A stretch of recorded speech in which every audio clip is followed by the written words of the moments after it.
We're running a little bit short on time here, so we'll move quickly to Gregor, McWalter, and Susan Anderson. They're going to discuss the Provincial Patient Health Portal. They're in Edmonton, and they had a newspaper article in the Globe and Mail on October 17th. Alberta first to offer medical information online, electronic records to cut down on patient waiting times, improve care, and reduce errors. So I will let Gregor and Susan discuss and present their information.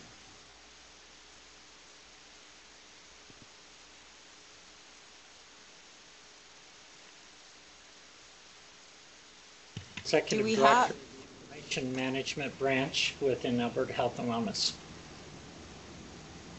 Can I ask, is the PowerPoint up?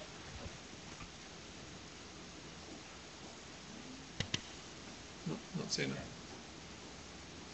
Okay, well, we'll keep going anyway. For those of you that have the hard copy, if we move on to page 2 of the slides, you'll see that the purpose of the presentation here is to provide an overview on the development of the portal. And we should say at this point that the Provincial Patient Health Portal is in a very, very early stage of development. High-level strategy work has been completed, but there's very much more work to do. So what you're seeing here is a very early flavor of what's to come. We've got 4 slides briefly, one on patient health portals generally, one on strategy development, one on the proposed strategy, and one on some next steps.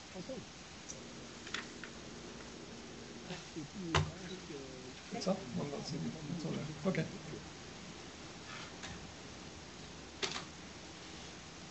We've seen patient health portals being used quite widely across the world and supporting principally 6 types of purpose. Organizations are using them now to support patient well-being by providing trusted information and tools to improve patients' well-being and maintain their health. And by information, we mean information about healthy living, preventative health care, and so forth. And by tools, we mean self-assessment tools, whereby people can assess their risks and manage those risks for various types of diseases, or also tools to help them stay healthy or manage their way through particular life transitions. And in some portals, for example, we've seen pregnancy care planning tools available online that people can download or use through the portal to manage their pregnancy. We've seen portals being used to support patient access to the health system so that patients can find out about the providers that are near their location. They can look at what services those providers are able to offer and in, for example, what languages. And then also the provision of tools so that people can navigate their way through the health system, book appointments or schedule appointments with providers, and perhaps communicate with providers and supporting staff around managing that access piece. We've also seen portals being used in supporting clinical care. Firstly, through the provision of information to patients around the conditions and treatments that they're receiving, but also in coordinating care. So we've seen portals in other parts of the world where online care plans are offered through the portal, so the patient and perhaps 2 or 3 formal or informal providers work together to deliver care and coordinate care through that online care plan. Some organizations are using portals to support provider and healthcare efficiency by providing new and more efficient ways to communicate. So we've seen some portals being used to support online prescription renewals, and that's not always appropriate, but there's times when it can be, or also to support online consultations with providers. Some portals are being used to support health system performance by giving patients access to information about their encounter with the health system, giving them the ability to compare the treatment that they've received against best practice, or giving them the ability to access part or all of their electronic health record. And finally, we've seen portals support quality by capturing feedback and input from patients and giving providers the ability to respond and act on that feedback.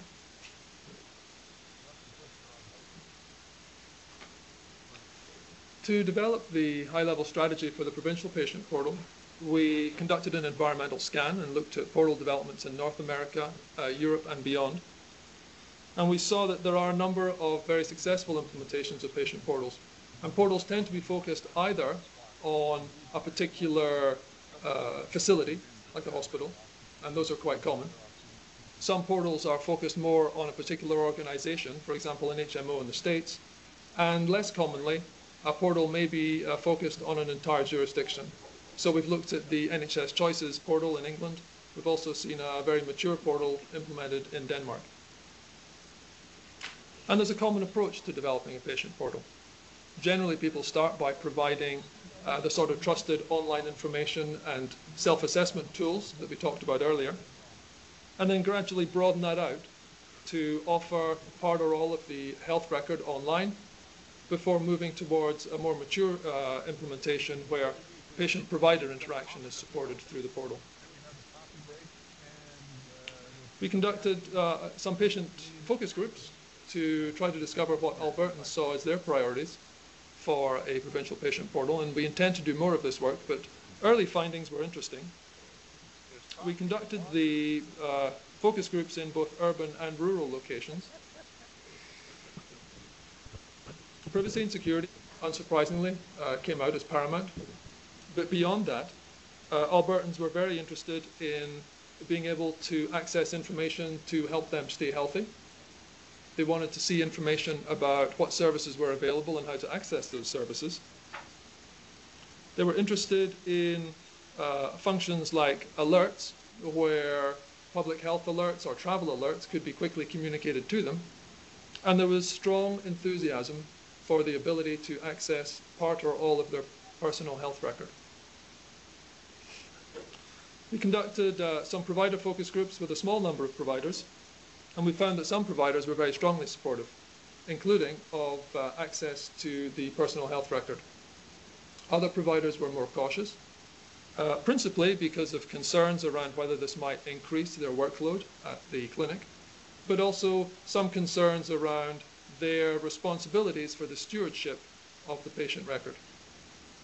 So our discussions to date with providers suggest strongly that provider engagement will be key for the success of this initiative, and that's something that we're starting to work on in more detail now. The Gregor, strategy is broken into 3 phases. We have about a minute left. Then I'll talk quick. All right, thank you.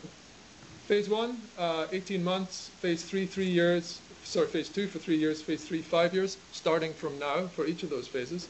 And the first phase, broadly educational, focused on the provision of information and tools to support Albertans to support their health.